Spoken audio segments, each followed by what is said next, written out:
Bonjour à tous, bienvenue dans cette nouvelle vidéo sur les pyramides. On va aujourd'hui étudier les patrons de pyramides pour dessiner les patrons. Vous avez déjà vu ça parfois sur les cylindres ou les prismes dans les années précédentes et aujourd'hui on va faire ça avec une pyramide.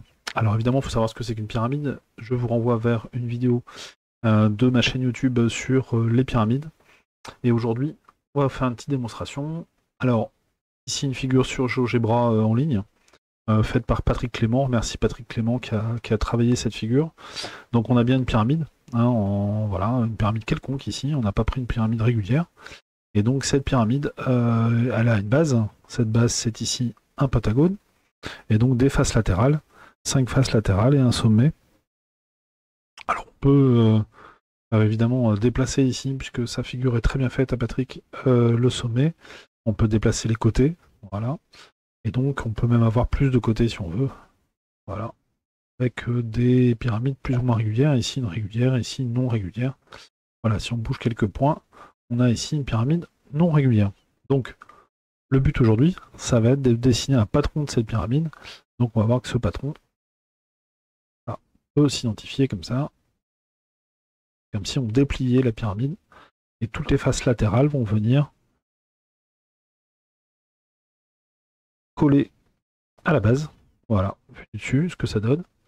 Donc, une base, ici, à 6 côtés, et les faces latérales qui sont collées à la base. Donc c'est ce qu'on va dessiner aujourd'hui sur une feuille. On va voir un petit peu comment on peut faire ça sur une feuille. Alors sur GeoGebra c'est facile puisque on a cet outil vraiment qui permet de visualiser beaucoup de pyramides et de patrons.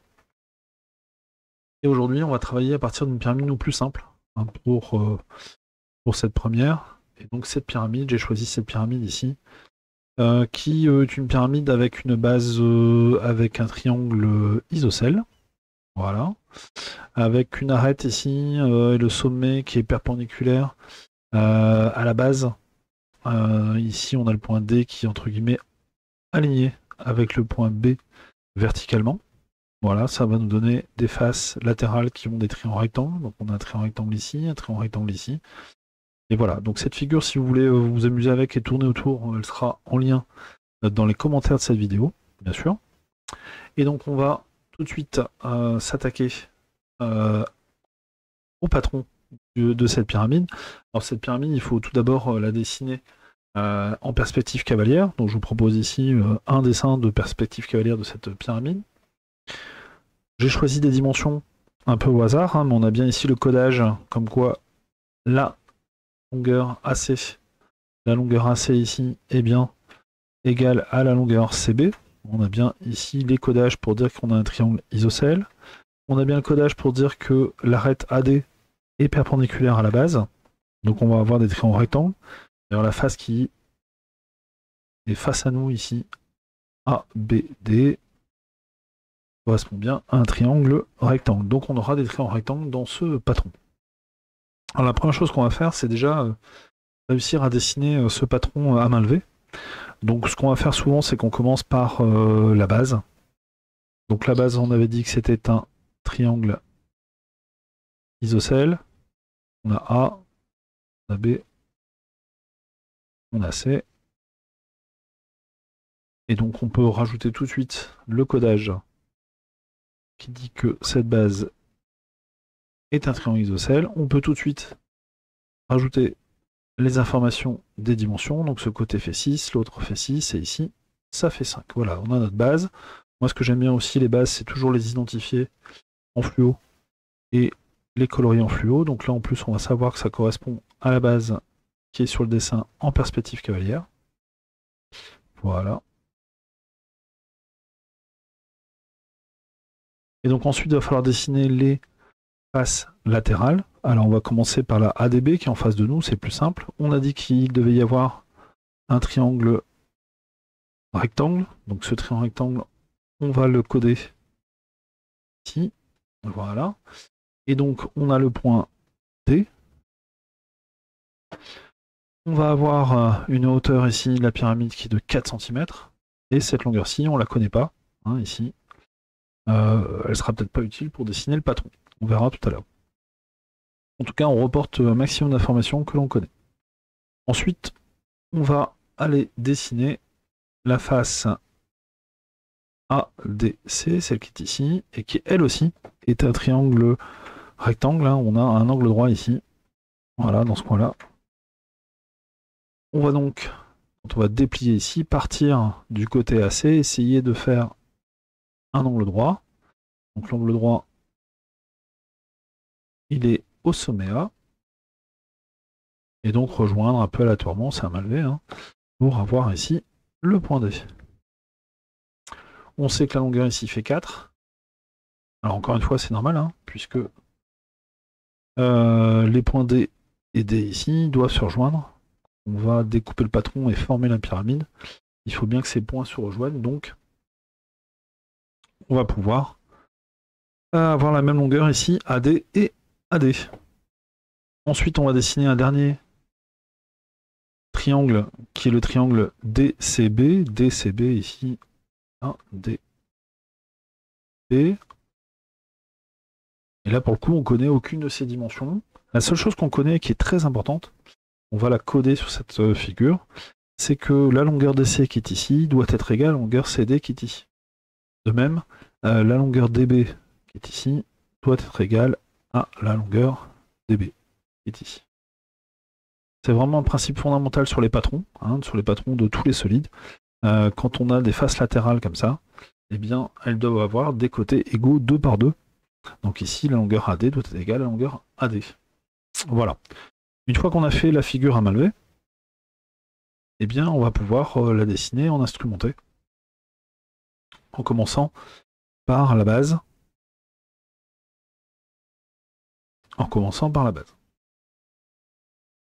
Alors, là, cette fois-ci, on va le faire avec les instruments. On va commencer par le côté AB, c'est ce qui est le plus simple. Donc 5 cm, 1, 2, 3, 4, 5. Donc on va avoir... On fait bien les extrémités hein, du segment. AB, 5 cm. J'écris pas 5 cm. Et il va falloir faire un triangle isocèle. Alors pour dessiner un triangle isocèle, il va nous falloir le compas. Donc le compas, on va prendre un écartement de 6 cm. Alors on peut utiliser le quadrillage pour ça. Hein. Donc ici, 6 cm. On va retourner là-haut. Et faire un arc de cercle à 6 cm. On fait la même chose au point B.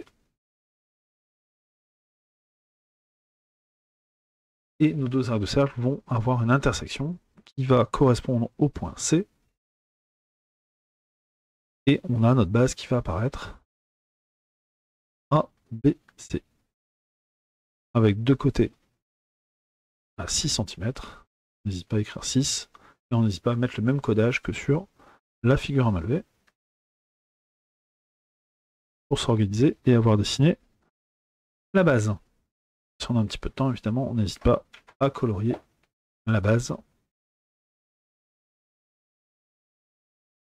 Afin de se repérer par rapport à la figure en perspective cavalière ou même à la figure à main levée. Une fois que l'on a bien colorié la base, on va pouvoir s'attaquer à une deuxième face de la pyramide. On va faire ce qu'il y a de plus simple, c'est-à-dire ce triangle ici, rectangle ABD. Alors l'avantage des petits carreaux, c'est que pour le triangle rectangle, ça va être beaucoup plus simple. Et on sait que la longueur AD doit faire 4 ici. Donc 1, 2, 3, 4. On a trouvé notre point D.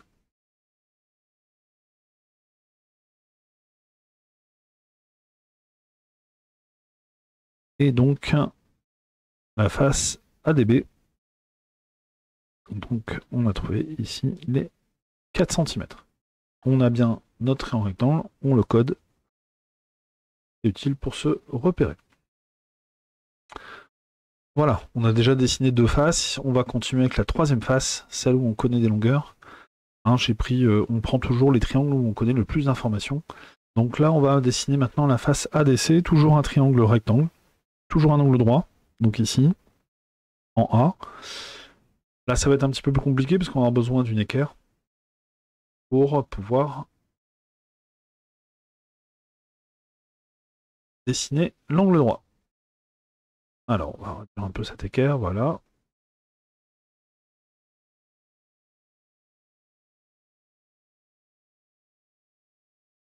Donc on place l'équerre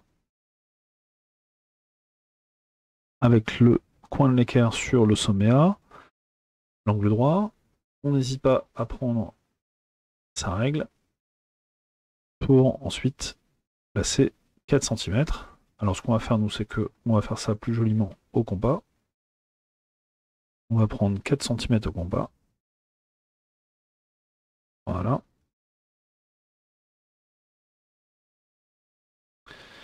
Donc 1, 2, 3, 4, ça fait 8 petits carreaux. Et donc on va pouvoir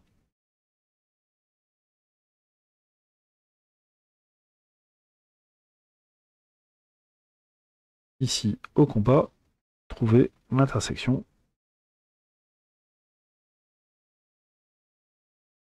Et ainsi trouver le point D, qui encore une fois est à 4 cm du point A.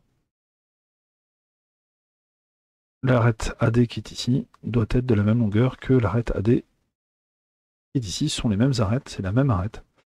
Donc on va aussi coder cette information, on n'hésite pas. Voilà, un petit trait par exemple, un petit trait. On peut déjà tracer la longueur DC aussi, donc pour avoir l'arête DC et la face ADC en entier. Alors c'est là que ça se complique, puisqu'on doit dessiner maintenant la troisième face latérale pour terminer notre patron.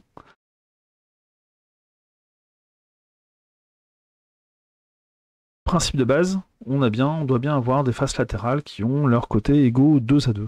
Et c'est là que le compas va intervenir, puisque on va prendre l'écartement donc BD, et on va reporter. Donc là on peut faire un trait de construction, ici je vais vous le faire apparaître à la vidéo, mais en tout cas notre point D il va être quelque part là-bas, puisque la longueur BD elle doit être égale à la longueur BD. De la même façon, on va pointer en C, prendre l'écartement CD,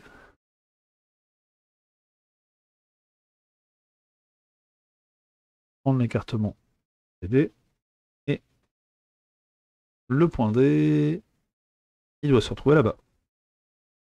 Que mes deux faces latérales doivent avoir des côtés 2 à 2 égaux. Eh bien, on n'a pas trop le choix sur où va être le point D. Le point D va être à cet endroit-là. Voilà. On a bien trouvé le troisième sommet de la dernière face. On peut tracer la face B, D, C. Et on a bien respecté le principe fondamental des patrons de solide, c'est-à-dire que la longueur CD qui est ici doit être égale à la longueur CD qui est ici. De même, la longueur BD qui est ici doit être égale à la longueur BD qui est ici. Donc pour dessiner les patrons, on a surtout besoin du compas pour pouvoir reporter des longueurs. Voilà, on a dessiné un très beau patron de pyramide. Si on découpe ce patron, ça va nous former la pyramide en 3 dimensions que l'on a vu tout à l'heure. Évidemment, on a pris ici une pyramide assez simple puisqu'elle aura 4 faces. On peut s'amuser à faire ça avec 5, 6 faces. Évidemment, tout ça se complique largement. Alors, évidemment, je vous invite à vous abonner à ma chaîne YouTube. Vous avez la petite icône qui apparaît maintenant. J'ai fait aussi une playlist avec toutes les vidéos de géométrie dans l'espace et notamment des vidéos comment on utilise GeoGebra aussi pour construire ce genre de pyramide. Donc n'hésitez pas à vous entraîner sur GeoGebra. Il y a des exercices en ligne dans les commentaires à chaque fois des vidéos. Et puis, voilà, vous trouverez aussi des exercices en commentaire pour les patrons des pyramides. Voilà, merci, j'espère que ça vous aura plu. À bientôt.